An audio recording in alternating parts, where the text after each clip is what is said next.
우리가 알다시피 성경은 과학 논문이 아닙니다. 하나님의 말씀이지 사람에게 과학을 가르쳐주기 위해 기록된 책이 아닙니다. 성경은 이 땅의 사람들에게 하나님의 음성을 들려주기 위해서 기록된 말씀이지 사람들에게 과학을 가르치기 위해서 쓰인 책이 아닙니다. 여러분, 물론 이 말은 성경이 과학과 어긋난다라는 그런 뜻은 아닙니다. 저는 성경의 무엇성을 믿고 고백합니다. 성경은 하나님의 말씀으로 구원에 관한 진리일 뿐만 아니라 역사적으로, 과학적으로 오류가 없음을 믿고 고백합니다. 그럼에도 분명한 것은 뭐냐면 성경은 과학책은 아니라는 거예요. 과학을 가르치기 위해서 쓰인 것은 아니라는 겁니다. 그러므로 과학적 잣대로 성경을 판별하려고 해서는 안 됩니다. 과학으로 검증돼야만 성경의 사실을 믿을 수 있는가? 그렇지 않습니다. 노아의 홍수 역시 과학에 의해서 그 사실 여부가 검증되어야만 하는가? 그런 건 아니다라는 거죠. 여러분, 물론 과학은 인간의 삶의 발전에 큰 기여를 했습니다. 과학은 인간의 가난의 문제, 기근의 문제, 질병의 문제 등 여러 문제를 해결해 주었습니다. 그동안 인간이 불가능했던 여러 것들이 이제 과학으로 해결될 수 있었습니다. 그러나 과학은 신이 아닙니다. 그럼에도 사람들은 이 과학적 발전으로 말미암아 우리의 삶이 나아지다 보니까 이 과학을 맹신하고 살더라라는 거죠. 다시 말하면 과학으로 증명되었다, 또 어느 대학 연구소의 실험 결과다라는 이 수식어가 붙으면 망설이지 않고 사실로 받아들입니다. 이 과학적 결론에 대해서 무한한 신뢰를 보내는 거죠. 여러분, 그럴 때 이 과학에 무한한 신뢰를 보내는 것, 이것을 과학주의라고 부릅니다.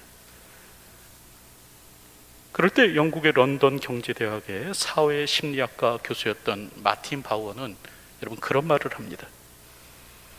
21세기 인류가 우려해야 할 가장 큰 병은 에이즈나 조류 독감이 아니라 바로 과학 만능주의다. 에이즈보다 더 무서운 것이 과학주의고 사람들이 이에 중독되어 있다라는 겁니다. 과학에 절대 신뢰를 보내는 것, 과학이 인간의 문제를 해결해 주리라고 믿는 것, 과학은 객관적인 것으로 오류가 없다고 생각하는 것, 이 과학적 방법만이 진리에 이르는 길이라는 것, 모든 학문은 이 과학적 방법으로 이루어져야 한다는 것. 여러분, 이게 바로 과학주의인데 현대인들이 바로 이 과학주의에 중독되어 있다는 거죠. 여러분, 그러다 보니까 성경 말씀도 과학으로 검증되어야만 한다라고 생각하는 거예요. 이 노아 홍수의 사건도 이 과학으로 증명해 보려고 하는 겁니다.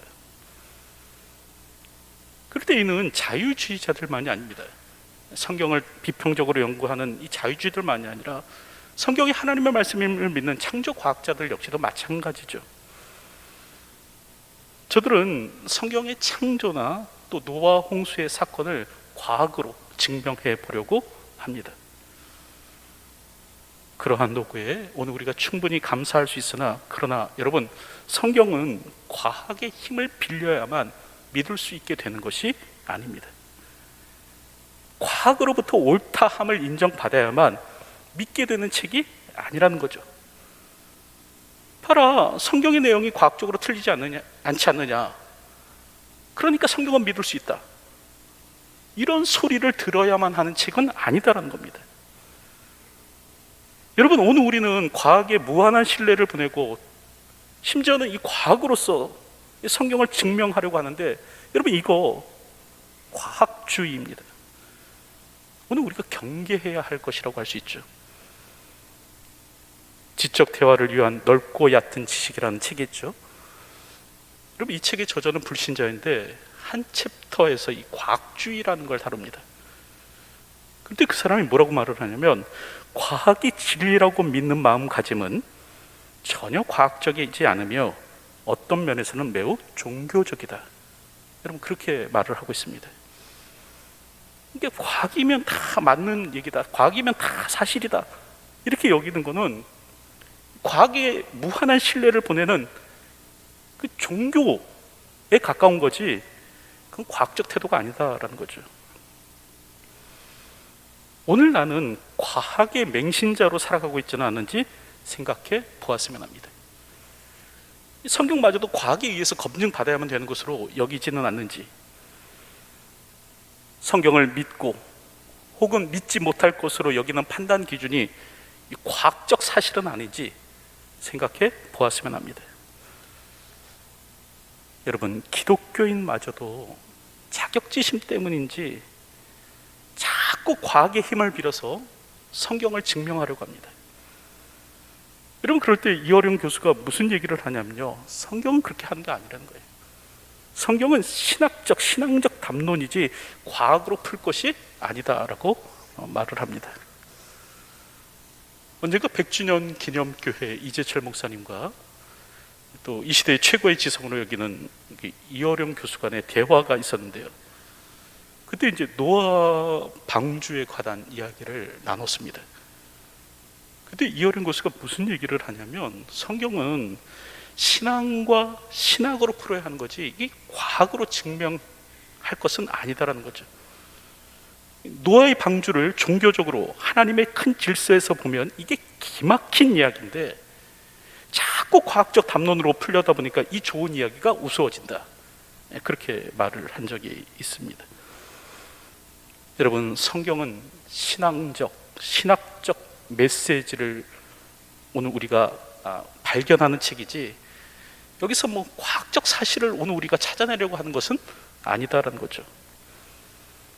물론 과학적 가치는, 여러분, 오늘 우리가 과학의 가치는 충분히 인정할 수 있어야 됩니다. 기독교는 과학을 반대하지 않습니다. 일반 은총 차원에서 우리는 과학을 수용할 수 있습니다. 하지만 이 과학에 대해서 막 절대적인 신뢰를 권하고 과학이라고 하면 그건 무조건 맞는 것으로 받아들이는 그런 태도, 이게 바로 과학주의인데, 이것에 대해서는 오늘 우리가 조심할 수 있어야 된다는 거죠. 과학을 무한히 신뢰하는 것은 종교이지 과학이 아닙니다. 오늘 나는 과학을 맹신함으로 살아가고 있지는 않은지 생각해 보았으면 합니다. 여러분, 과학이 가치 없는 것이 아니라 그 가치가 제한적임을 알 때 오늘 우리는 성경을 제대로 알 수 있는 겁니다. 그럴 때 오늘 이 노아의 홍수 사건 역시도 마찬가지인데요, 여러분, 오늘 우리가 노아의 홍수 사건을 다루면서 이게 과학적으로 맞는가 맞지 않는가 이 씨름하기 전에 먼저 오늘 우리가 집중해야 되는 건 뭐냐면, 이 노아 홍수의 사건에 담긴 하나님의 메시지, 다시 말하면 하나님께서 이 노아 홍수의 사건을 가지고 오늘 우리에게 전하고자 하시는 바가 무엇인가, 여러분, 그것에 먼저 오늘 우리가 귀를 기울일 수 있어야 된다라는 것이죠. 지난주에 살펴본 대로 여러분, 온 세상이 물에 잠기는 일이 일어났죠. 큰 기쁨의 샘들이 터지며 하늘의 창문들이 열려서 천하의 높은 산이 다 잠겼습니다.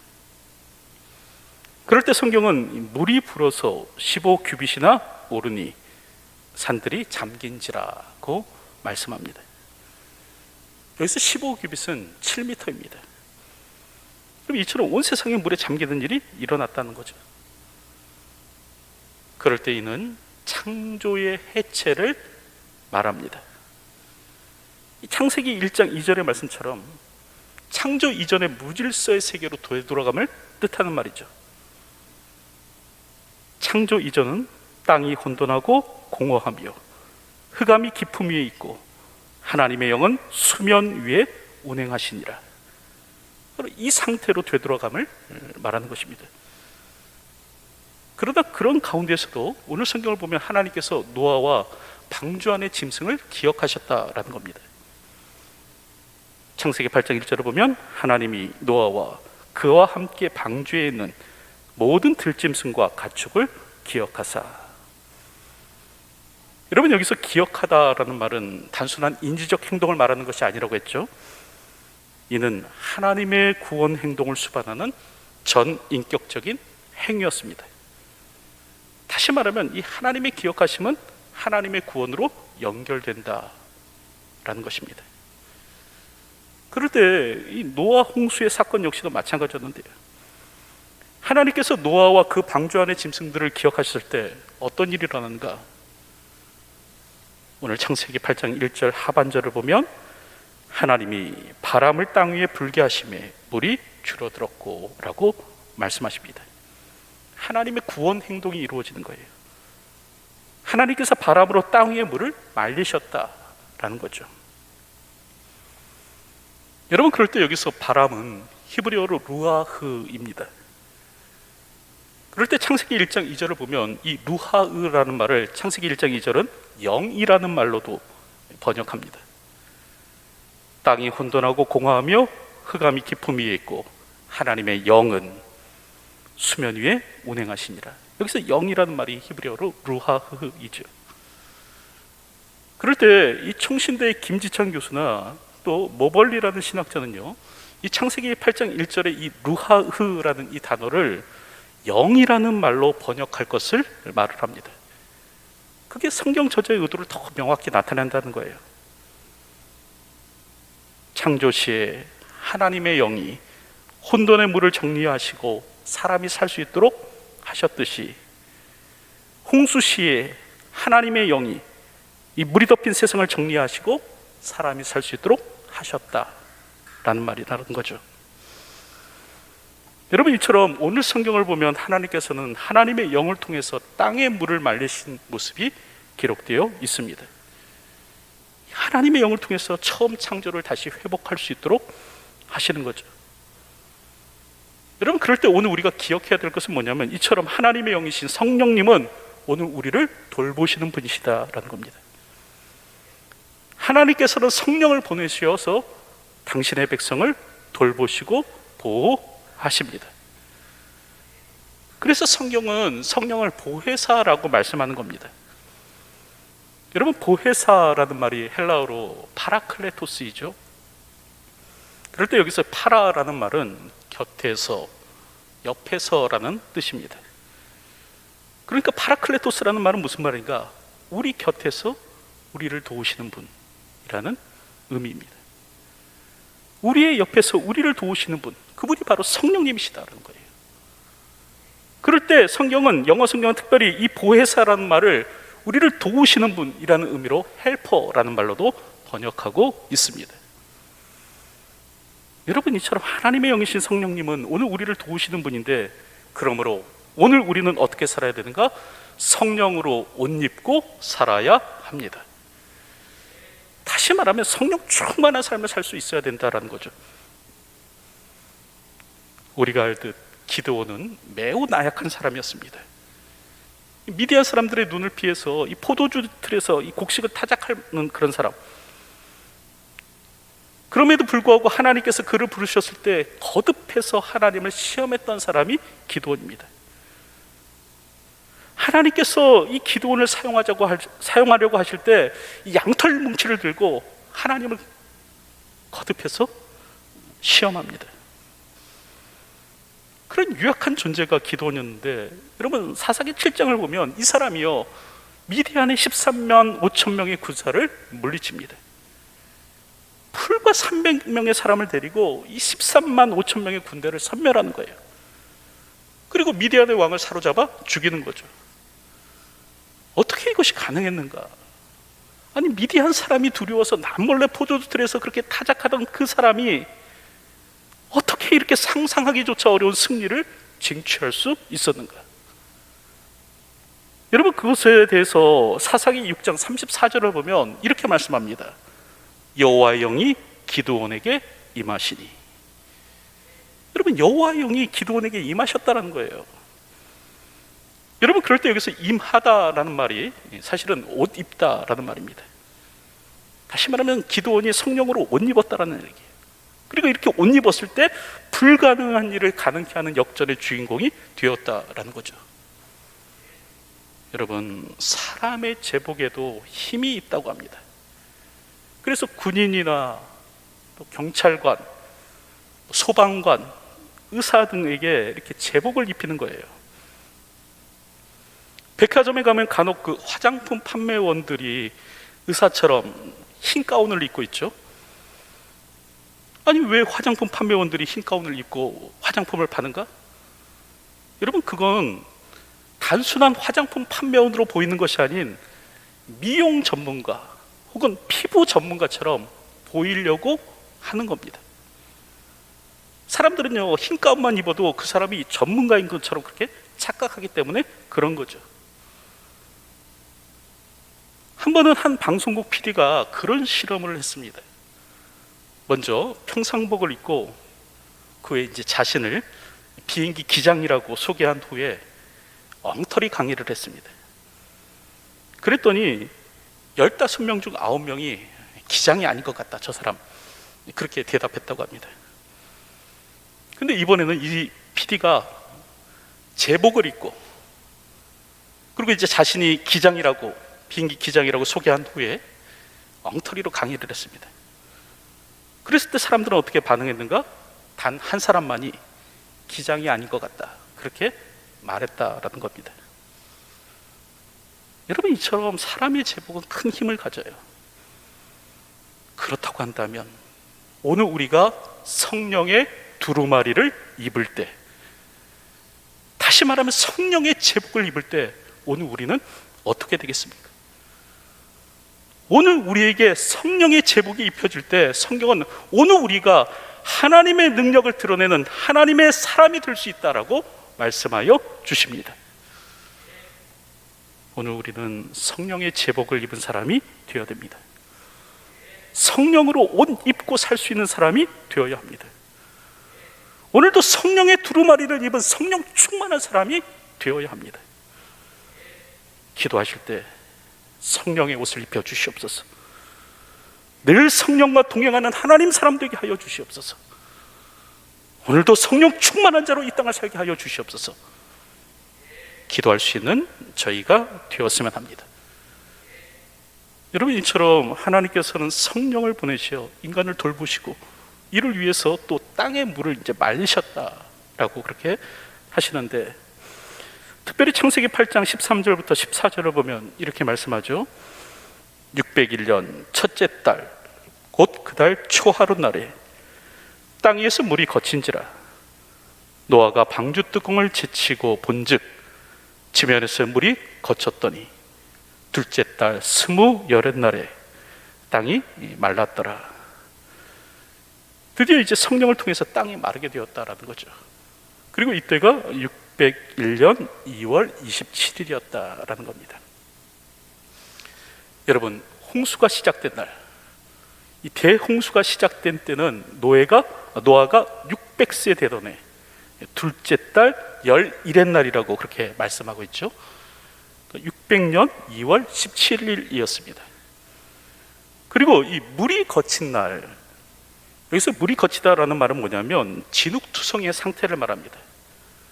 물이 빠지고 세상이 진흙투성이의 상태가 된 날이 언제냐면 601년 첫째 달 초하루, 601년 1월 1일이었다라는 겁니다. 그리고 이제 땅이 마른 날은, 여기서 땅이 마르다라는 말은 무슨 말이냐면 물이 완전히 빠져갖고 지면이 딱딱한 상태가 되었다라는 그런 말입니다. 이때가 언제인가? 601년 둘째 달 21의 날. 그러니까 이제 601년 2월 27일이었다라는 거죠. 그러므로 홍수가 처음 시작된 때부터 물이 거친 때, 다시 말하면 진흙투성이로 세상이 되었을 때가 약 10개월 13일이 걸렸었고, 이 홍수의 시작으로부터 땅이 마른 때, 다시 말하면 이제 물이 완전히 사라져서 딱딱한 지면이 된 그 기간은 약 1년하고 11일 정도가 걸렸습니다. 그럴 때 이 과정에서 노아는 까마귀와 비둘기를 날려보냈다라고 성경은 말씀합니다. 이 땅이 마른 정도를 파악하고자 까마귀는 1회, 비둘기는 3회 날려보낸 거죠. 그럴 때 창세기 8장 11절부터 12절을 보면 저녁 때에 비둘기가 그에게로 돌아왔는데 그 입에 감람나무 새 잎사귀가 있는지라. 이에 노아가 땅에 물이 줄어든 줄 알았으며 또 7일을 기다려 비둘기를 내놓으며 다시는 그에게로 돌아오지 아니하였더라 라고 말씀합니다. 그 노아가 이 비둘기를 통해서 땅에 물이 마른 줄을 확인했다는 거예요. 그럼에도 노아는 곧장 방주 밖으로 나오지 않습니다. 이 비둘기를 통해서 땅에 물이 줄었음을, 말랐음을 다 알았음에도 불구하고 곧바로 방주 밖으로 나오지 않는 겁니다. 사실 오늘 우리는 이 방주 안의 생활이 어떠했는지를 잘 알지 못합니다. 성경이 이 부분에 대해서 침묵하고 있기 때문에 노아가 그 1년 동안 방주 안에서 어떻게 생활했는지 정확히 알 수 없습니다. 하지만 미루어 짐작해 보건대 결코 쉽지만은 않았을 겁니다. 이 좁은 공간에서 수많은 짐승들과 함께 있어야 했고, 또 특별히 노아는 이 짐승들에게 먹을 것을 주어야만 했습니다. 창세기 6장 21절을 보면 하나님께서 노아뿐만 아니라 짐승들의 먹을 것까지도 준비토록 하시죠. 그러므로 노아는 이 짐승들에게 매일 먹을 음식을 줘야만 했습니다. 이를 두고 유대인 랍비들은 노아는 12개월 동안 너무 바빠서 한숨도 자지 못하였다고 말을 합니다. 그럴 정도로 힘든 삶이었을 것이다 라는 거죠. 여러분, 이처럼 방주 안에서의 생활은 그렇게 쉽지는 않았을 겁니다. 그럼에도 노아는요, 물이 말랐다고 곧바로 방주에서 나오는 것이 아닙니다. 누구보다도 먼저 방주 밖으로 뛰쳐나가려고 했어야 하는데, 여러분, 노아가 그렇게 하지 않았다는 거예요. 특별히 비둘기를 통해서 물이 마른 것을 확인했음에도 불구하고 여전히 방주 안에 머뭅니다. 까닭이 무엇인가? 무엇 때문에 물이 거치고 땅이 말라 충분히 방주에서 나올 수 있는 상황이었음에도 불구하고 노아는 방주 안에 있었는가? 까닭은 하나님께서 말씀하지 않으셨기 때문에 그렇습니다. 나오라고 명령하지 않으셨기 때문에 그래요. 노아는 하나님께서 말씀하실 때까지 기다린 것입니다. 여러분, 믿음이란 무엇인가? 믿음이란 자신의 생각을 따라 행동하는 것이 아닙니다. 자신의 판단에 따라 사는 것이 아닙니다. 믿음이란 무엇인가? 말씀에 대한 순종이에요. 노아처럼 하나님의 말씀에 의해 움직이며 사는 것을 뜻합니다. 하나님 백성의 조건은 무엇인가? 하나님 백성의 조건은 말씀에 대한 순종이에요. 우리는 순종하는 한에서 하나님의 백성이 될 수 있습니다. 간혹 어떤 이들은 이 순종과 믿음을 대립되는 것으로 이해하는데, 여러분, 그렇지 않아요. 오직 믿음으로 말미암아 구원을 얻는다라는 말은 순종하지 않아도 구원받을 수 있다는 말은 아닙니다.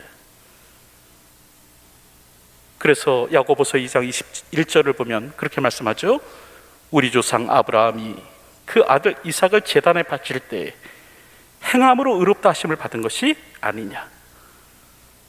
여러분, 또 야고보서 2장 25절을 보면 또 이와 같이 기생 라합이 사자들을 접대하여 다른 길로 나가게 할 때 행함으로 의롭다 하심을 받은 것이 아니냐고 하십니다.